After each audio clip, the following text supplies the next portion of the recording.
Hi, everybody. I'm Brittany Lewis, a reporter here at Forbes. Joining me now is my Forbes colleague, money and politics reporter, Kyle Khan-Mullins.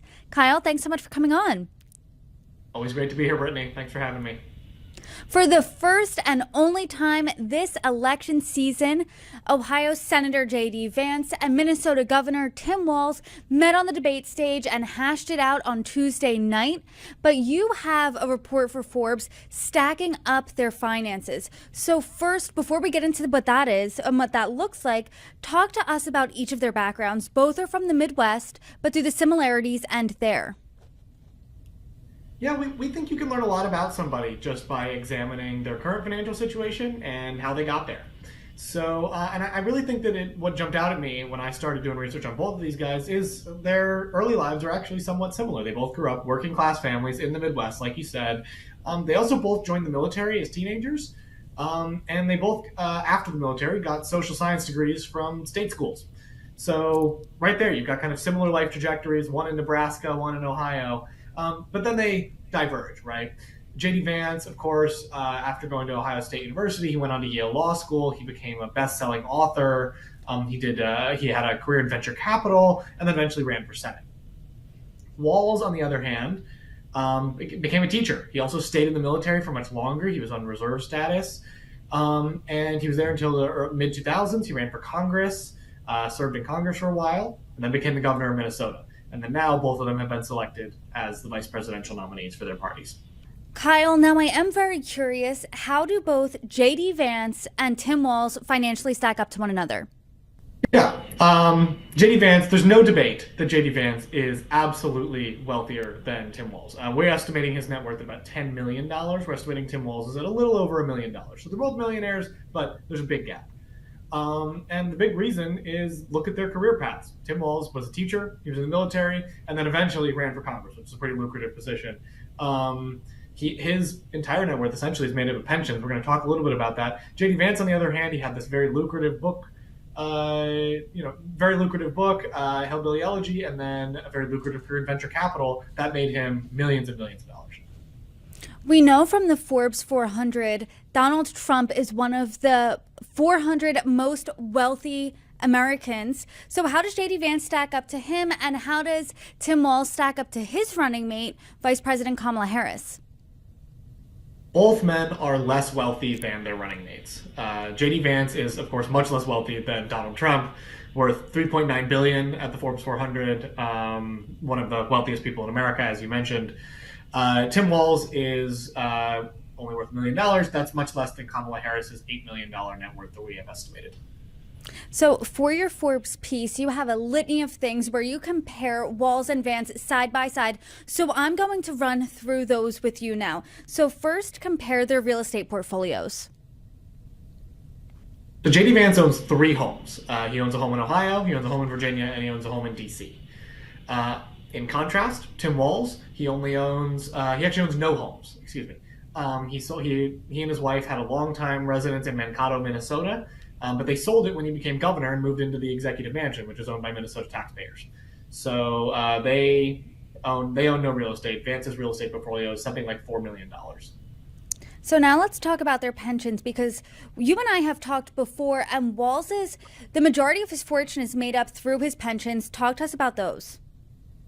Yeah, almost the entire value of his net worth is in these pensions. And we do a present value calculation to figure out how much a pension that's paying you a certain amount each month is worth over your lifespan. Walz has at least 4 pensions between him and his wife, and that's not counting a retirement account that he has through his current position as governor. His most valuable pension is worth at least $475,000, if not more. That's his federal pension. And the reason why that one's worth so much is, in addition, he served in Congress for over a decade. He also gets to double count his years in the military toward the years for that federal pension. So that extends the years that he, built up the value of that pension even longer. And so he's got a couple of very valuable pensions. Again, time as teacher, time in the military, time in Congress. And his wife also has a teacher's pension as well. Contrast that with Vance. He has had a career largely in the private sector until he was elected to the Senate. He does have a federal pension, and he does get some of that boost from double counting his active duty years in the military as well. But because he's much younger, And because he hasn't been in elected office very long, that pension's just not worth that much. We estimate it's only worth about $13,000. So now what about liquid assets between Vance and Walz? So JD Vance, we know, has significantly more in the way of liquid assets, and this is investments built up from his career in venture capital. His, when he made money off of his book, Hillbilly Elegy. He worked at several different venture capital firms over the years, including two that were backed by Peter Thiel in some sense, and then Peter Thiel, of course, went on to bankroll his Senate run. And today he still owns stakes in two of those venture capital, not managerial stakes, and he also has just some ETFs, some exchange traded funds, some that are focused on the stock market. He has one that's focused on the gold market, interestingly enough. And he also owns over $100,000 in Bitcoin. So JD Vance has an enormous amount of liquid assets. We don't actually know how much exactly. These disclosures have ranges, so it takes, we're estimating, of course. Contrast that again with Tim Walz, doesn't have very much in the way of liquid assets. I mentioned his 401k style plan earlier that he has as his under his current job as the governor of Minnesota. Other than that, it looks like there's some life insurance plans and not much else.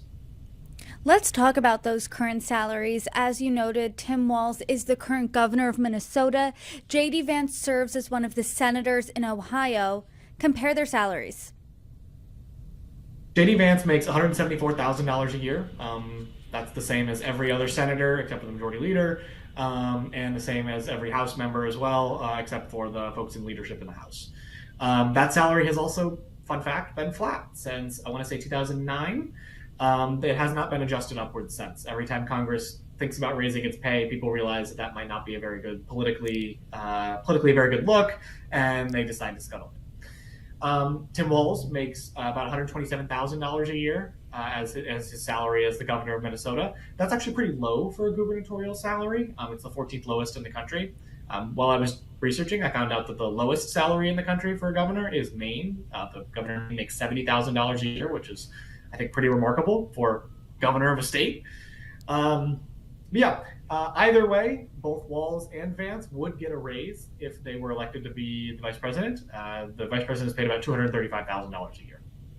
What about last year's income? Because you mentioned that Vance's salary's flat, but what about Walz's? So Vance's salary is flat, absolutely. He did see a jump in his income last year, though, because he sold a stake in a VC firm a managerial stake in a VC firm that he used to be a part of. And we don't know for exactly how much, but it was worth between $100,000 and $1 million. So we're estimating that he alone made over $325,000 last year from a combination of his salary, his investments, and the sale of this stake. And it could have been much more, depending on how much that stake was actually worth. We're also not counting his wife's salary there. She worked for a corporate law firm in D.C., because we don't know how much she made. They're not required to disclose that in the Senate disclosures. So we're talking at least $325,000, maybe more, plus his wife's salary. On the other hand, we have the Walz's tax returns from 2023, so we know exactly how much they made last year. They made right around $300,000. That's from Walz's salary as the governor of Minnesota. They've also started collecting on a whole bunch of their pensions, and so they actually make more from their pensions than they do from Walz's salary in total. And then Walz's wife also works part-time at Augsburg University in the administration there. She was a longtime public school teacher and then moved over to the university administration when her husband became governor. And because of that, she has about a $50,000 salary. She declared from that as well.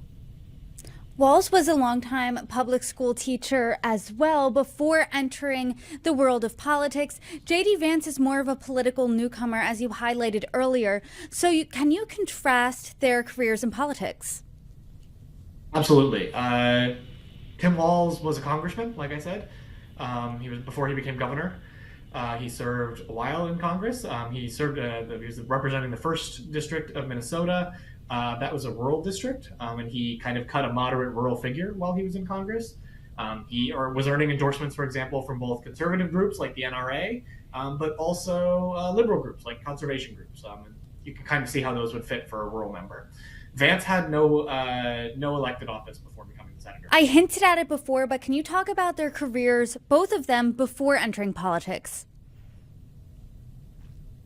Yeah, Tim Walz started out in the U.S. Army National Guard. and then became a teacher. Was a teacher for decades. Taught history. Was an assistant coach, football coach, famously. That's why Kamala Harris keeps calling him Coach Walz. And then eventually ran for Congress.